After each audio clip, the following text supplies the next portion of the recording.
use the PME Sunflower Gerber Daisy cutter sets.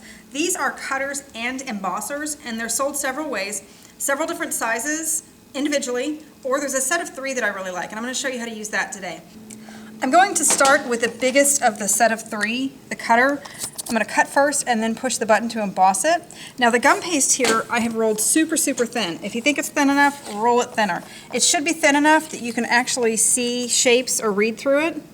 So the Tylose powder that you've put in there to turn it into gum paste will help that get that thin without stretching and ripping. Okay, so biggest cutter, I'm going to cut first, wiggle a little bit so I get a nice clean cut, and then push the button down to emboss. All right. I'm going to pick this up and put it over here on my shaping sponge. All right, just get your petals all laid out nice there. Then I'm going to take my PME boning tool. It has 2 sizes for each end. So the bigger piece, you'll use the bigger end. And all you want to do with the cup shape up, you're just going to push down from the tip to the end. And see how that makes it curl up?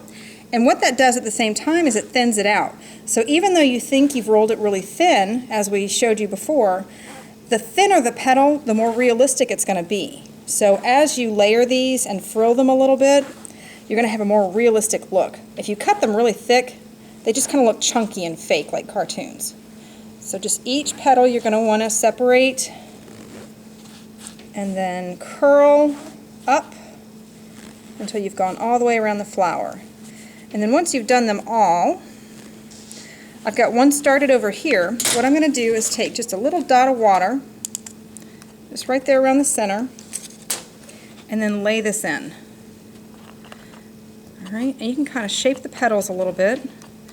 You know, they grow kind of odd, so you don't want everything laid out just right and perfect, so you can curl those up just a little bit more. So I've got 2 pieces of the biggest layer. So now I'm going to go ahead and go to the second size. It's the middle size of the set of 3. And I'm just going to do the exact same thing that I did with the bottom petals. So I'm going to cut first. Try to get it as clean as you can. And then emboss. If you're lucky enough, it'll pick it up. If your gum paste isn't too dry. And it's a little bit easier to handle. So I'm going to set this down on my sponge again. And you might want to go ahead and move to the smaller end of the boning tool. And then just the same action. You just want to curl it up. Curl it up, and we'll move through this a little more quickly. Just the same action as the same thing you did on the first layer.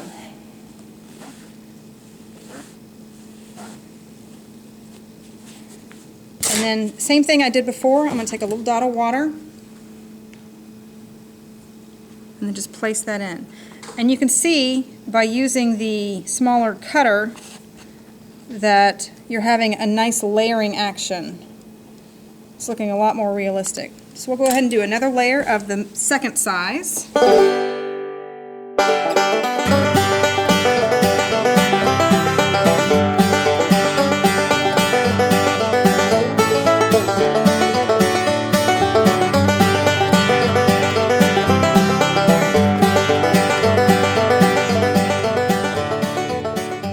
Second petal finished, and then same thing, a little dot of water.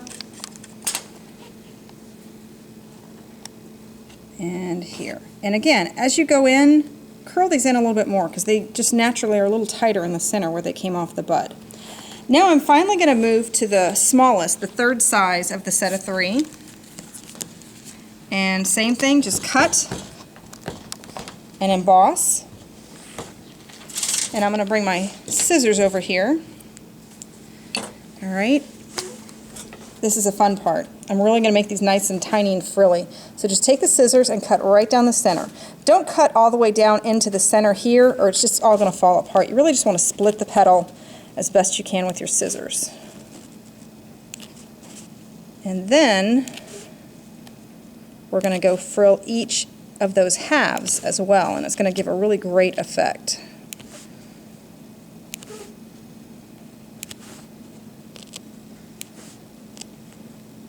And last one.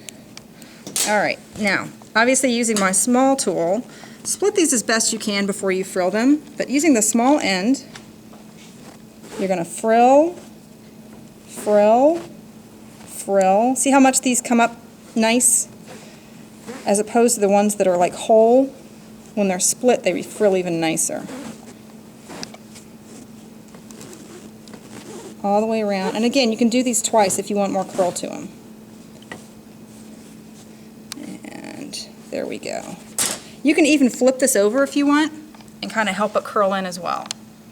Now, same thing, I'm going to take a little dot of water and just to layer it in, put that right in the center.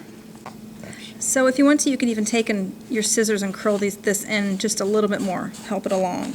Now to finish this off, to make it look more like a daisy rather than just a pile of petals, I'm going to make a daisy center. So to do this, I'm going to use the daisy center stamp set. These are all the same design, have a nice design in the center of them, but they're all different sizes, so just depending on what size daisy you're using. Also work really great as buttons. If you have a seam in the back of a cake that you want to kind of button up, this works really great. So just a little bit of powdered sugar in your stamp, and I'm just going to shake out the excess. And then a little bit of your gum paste you can push right down in there. All right. Now I'm going to leave this a second and show you a trick. It comes out pretty nicely if you have it powdered sugar. Let me just go ahead and flip that out for you so you can see the detail on it. Okay, that looks nice. I'm going to turn this back over into the mold just a second so I can show you how to wire this. Now I've got just a nice firm wire over here. I'm going to bend the end a little bit, just in a little shepherd's hook kind of thing, so that it grabs into the center without sliding back out. Now what I'm going to do, let me light my little torch here. I'm actually going to heat this wire up and stick it down into the center of the stamp. Be very careful. No kidding around with fire. So you can see this is going to get nice and red hot. All right, and then it's just going to go right down into the center of the stamp here and set up almost instantly. Okay, what I'm going to do is get a little dot of water, same as I did when layering the petals. I'm just going to put it right in the center of the daisy there. Now this flower forming cup that I'm using, you'll notice has a hole in it. Naturally this one does too. So I'm just going to wire the end of the wire down, find that center,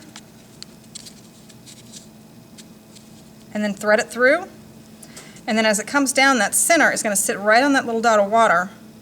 And now you're going to have a nice wired flower. So we've gotten as far as letting our flower dry in this shape after the center's been inserted. So I can just take it out of the flower former here, and it's nice and firm.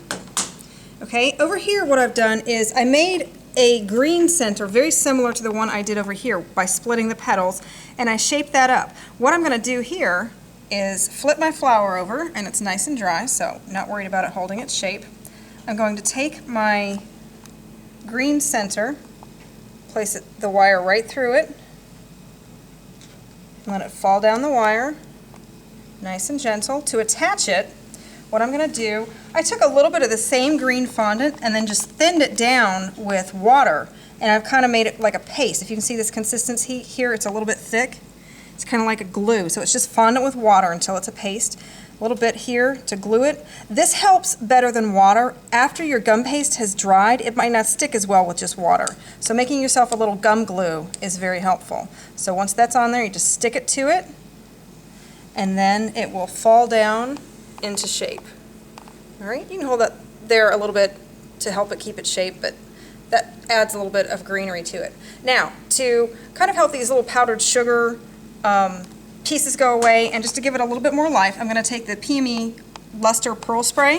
It's just like almost like an aerosol can that you can just give your flower a little bit of life. And what it does is it kind of picks up the tips. We can do it underneath, and it kind of takes the powdered sugar away. It just gives it a little bit of life and luster, and it picks up little details. It doesn't spray the whole thing. It just kind of sprays the tips and catches some detail in there. One thing I do want to mention about wire is it shouldn't go directly into your cake. You should coat it in some way. There's several ways to do that. You can wrap it with floral tape and just make sure there's no ends exposed. Or you can brush the whole thing with a chocolate or a white chocolate. That'll keep it contained. Another thing people do, especially when they have sprays, is you can take straws or coffee stirrers and put a little bit of royal icing down in there and then stick your wire in that, let it dry, and it's going to keep it contained. But just remember, your wire should never be touching cake. So that's the finished flower. Have a good time with it.